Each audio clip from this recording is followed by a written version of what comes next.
What is up, my people? How's everybody doing today? We are going to be talking about the results and the aftermath. What's going to happen next between David Benavidez and Alexander Vosnik, who David Benavidez did win. And also, we're also going to be talking about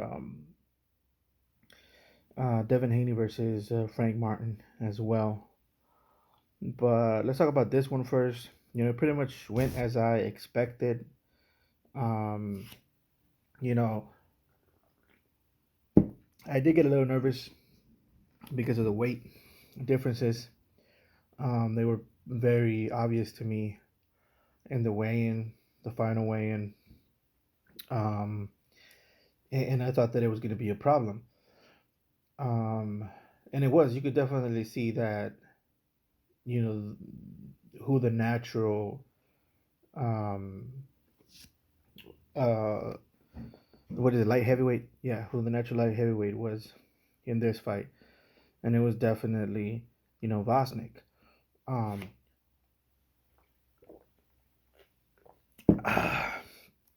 um, the other thing that I forgot to mention in the prediction was how the new weight, how Devin Benavidez was going to acclimate to the new weight, and how he was going to react to the new weight.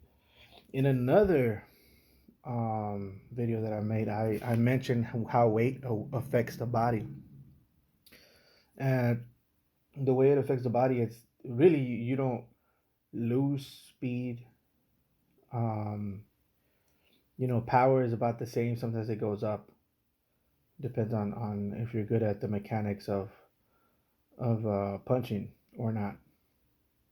Um, but what you lose is stamina, right? Stamina is the main thing um, that you're going to be losing, and that's what we saw here in this fight. I mean, um, David Benavidez was David Benavidez.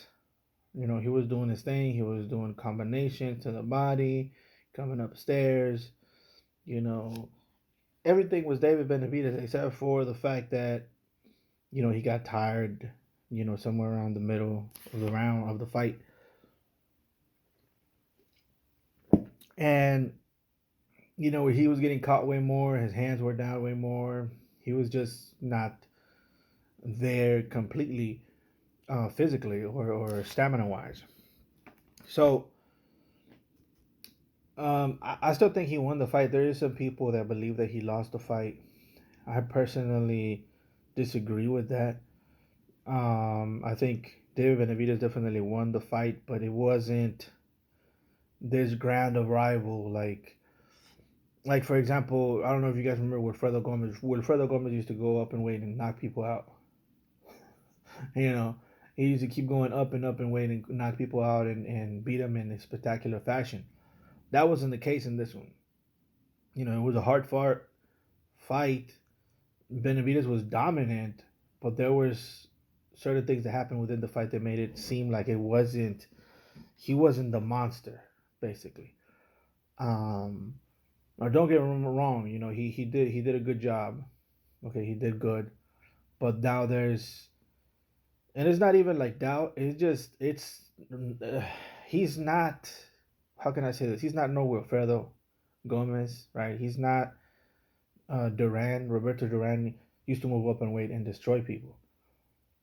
And make him look silly. Now Benavidez kind of did that for a while, but then he started fading down the stretch, which is what happens to normal people, which means that David Benavidez is a normal type of fighter. That's what that means. He's not, um, at least physically, he's not a physical specimen. That's usually what you call somebody like that, a monster, right? Somebody who's physically just there. Um, this isn't bad though. I'm not saying this is bad. I think he should stay in the weight class. He should continue to fight in that weight class so that his body can acclimate to that weight class, and he could do better against bigger opponents, better opponents in that weight class. But it seems like he wants to maybe come back down, and I think maybe it has to do with this fight, and it has to do with the fact that maybe he felt a little power in there. Maybe he felt too tired or sluggish in the later rounds. But in my personal opinion, that just means your nervous system isn't acclimated to the new weight, and you need to be there for more time. I think it would be a mistake if he decides to move back down. I think he runs the risk of losing fights like that and actually getting knocked out. The thing is this, okay? This is why people are afraid of taking fights the way Canelo does, because they start to realize that they're not as good as they thought they were. They start to realize that weight matters when you're not that skillful. If you're not that skillful, then weight starts to matter. All right, weight starts to be a factor. The reason Canelo can go up and fight all of these bigger guys, tougher opponents, is because he has good skills, good defensive skills, and that's what helps him, win or survive fights with bigger, better opponents. Okay, so because when he loses, he doesn't lose like crazy. Like people think that, like for example, when he lost against Bebo, people think that they try to exaggerate and say, oh, he got dominated and he didn't do nothing, and you would think that he was on the floor bleeding, and with one arm. That wasn't the case. Canelo actually held his own against a guy who's bigger, better, and faster, but he still held his own. What do you think would have happened if Bebo versus Benavidez would have? You think that Benavidez would have survived that guy? That guy, when he sees you not punch, that's when he picks it up, and that's when you have to have instincts blended with your defense in order to survive a guy like that, and that's what Canelo has.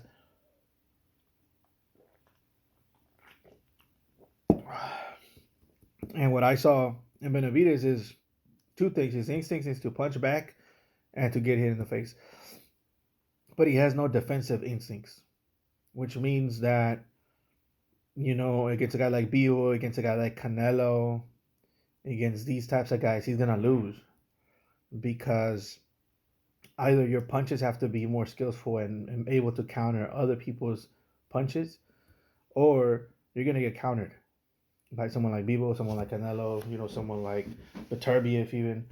Um, by the way, guys, I'm having myself a snack here.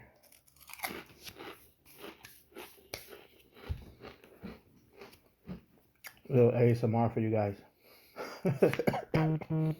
um, but yeah, that's my thoughts on that fight, guys. Um, what's next? Well, like I said, if he says he wants to come back down, I think that would be a mistake. I think you stay there, maybe have two more, kind of tune-up fights, and then fight, the winner of Beterbiev versus Beterbiev. But I'm telling you, I don't think he wants to do that. I think he wants to pick on Canelo, you know. And the reason I say pick on Canelo is Canelo's small. Canelo's a small guy, dude. I mean, guys, he's a small guy. I know he may seem big or larger than life to some of you guys, but he's just a dude who's really skillful, and can move up in weight like that. Okay, but the thing is, Benavidez doesn't want to go up against the people that he's already fought. Like for example, Bebo, right? He doesn't want to challenge him. He wants to take his chances with the smaller fighter because that's what Benavidez usually does. Um, but that's my take on it. And like I said, I'm not saying he sucks. I'm not saying that. I'm just saying that I think it's obvious what he is now, and I think we could see. I could see what's gonna happen. To be honest with you, he stands a better chance, in my opinion, of beating Canelo or beating anybody, having a better career if he stays in that weight class. That's just my opinion. But either way, he's gonna have a tough time, regardless. In my personal opinion. Moving on to Tech Davis versus Frank Martin, really quick here, guys. I gotta go do some stuff. Um, Yeah, I got that one right too. Of course, I didn't explain how these guys were gonna win. I just thought that they were gonna win. Next time, next prediction I do, I'll go into details. But yeah, I mean, it's the same thing that happens all the time. Is happening in these fights. Like Tank Davis starts off slow. He gets hit a couple of times in the first couple of rounds, but most of the time he's able to defend himself well and block a lot of shots, parry a lot of shots, so on and so forth. And then in the later rounds, he starts picking up the pace. He starts to counter his opponents and set them up for good shots. And he wins by KO most of the time or by decision. Um, and that's what happened here with Frank Martin. The thing is, like, Frank Martin was doing well in the first couple of rounds because he was using his jab. He was hooking as well with his lead hand. Um, and he was moving a lot, so he was keeping his distance. But that's a sign, in my opinion, that he was going to lose in the later rounds because, um, he's laying down the good fundamentals, but you got to run over the guy after you set the tracks down. That's my opinion, personally. If you keep moving around like that, either two things are going to happen. Either you have the gas tank to do it for 12 rounds, or you're gonna get your ass beat in the later rounds because your legs ain't always gonna be under you. See, the first line of defense is your feet and your movement. That's number one. Evade, move out of the way, and use your feet to stay away from your opponent and your jab. Right, that's the first. The second is parrying and blocking. So you got to parry, you got to block. Use your guard to create frames and to set your opponents up. Boom, ba. Right. Last but not least is offense. Now a lot of people don't see it that way. A lot of people say offense is offense and defense is defense. You got to use it. You got to use all of that as defense and offense. Okay, but the thing is, a lot of these so-called slick fighters, they don't get past the first line of defense, meaning the movement. They don't know how to block. They don't know how to parry. They don't know how to clinch. They don't know what to do in the clinch. They don't know when to clinch. They don't know when to stop for a little bit and take some of the shots in the arms and when to move. Because if you keep moving the way you keep moving like that, move, eventually you're going to get tired. And that's when guys like Tank Davis pick up the pace. And that's what's always going to keep happening, bro. Like, people keep thinking that these type of guys like Canelo and Tank, their weaknesses is a pure boxer. And that's never been the case. And I keep repeating myself. That's never been the case. And that's never gonna be the case, bro. Like, I mean, every once in a while you get somebody who does do it, like for example Mayweather. But even him had to plant his feet down and take some shots. Parry, block, hold, and fight back. But no, these guys, bro, these new breed of fighter that believe that you could just move around the ring like Ali used to do and just punch and do that. Even he got tired and had to stand like against Foreman because that's a young man's game, bro. Like the same thing happened with Beterbiev. Beterbiev was moving way too much. He was moving way too much. And the thing with guys like that is like eventually your feet's gonna give up on you. Be it because of age or be it because you just don't have the conditioning to continue to do that for 12 rounds. And you're really doing half of the work for guys like Tank, for guys like Canelo. You're doing half of the work for them because you're moving, you're tiring yourself out. All they have to do is hit you to the gut a couple of times in each round. And then eventually, guess what? You're just not going to move that much. And that's when these guys start wailing away at you. Now, also the weight, the weight loss was a thing, like the drainage. Drainage. If you like movies, you know what that's from. But that played a factor, guys, because you get tired faster, and you don't just get tired because athletes get tired all the time, but they could push past getting tired and get their second win, their third win, whatever. But when you don't eat right, you don't get those second wins. You don't get those third wins or fourth wins. You just don't want to fight no more. And that's what happens to Frank Martin. I want you to look at his face when he got hit with that uppercut. He's like, yeah, I'm done.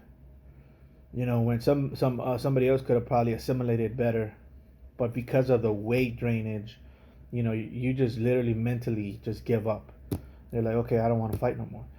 And that's pretty much what happened to Frank Martin, man. He just got hit with a shot, and his body didn't want to do it no more. He's like, I want to go eat a burger or something. That's what happens, dude. Like, you think it's a joke, but draining your opponents and then beating them up is an effective tactic, and it's, in my opinion, kind of overused in boxing, and nobody really pays attention until now, which is a good thing. But, anyways, what's next for him? I think he was talking about Lomachenko. I think Lomachenko is probably going to be next. I personally don't want to see it because Lomachenko's old now. But if any of the ones that are mentioned can beat Tank, it would be Loma. But it would be Loma in a younger version of him, in my opinion. Now that he's older, I'm not sure that Loma can beat Tank. But we're gonna just have to see. Shakur Stevenson was also mentioned. I personally don't think Shakur Stevenson can beat Tank Davis unless he brings something different to the table, other than what these movers, quote unquote, slick fighters have. No, the pendulum guys, the guys that use the overuse the pendulum step. Those guys can't beat a guy like Tank.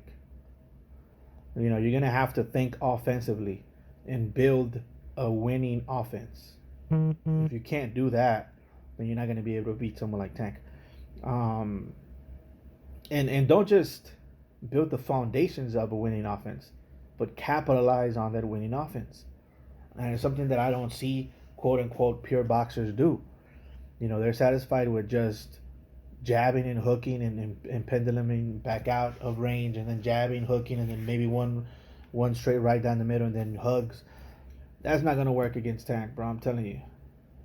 Even if you do have the stamina to do it for 12 rounds, that kind of stuff, it just doesn't work, man.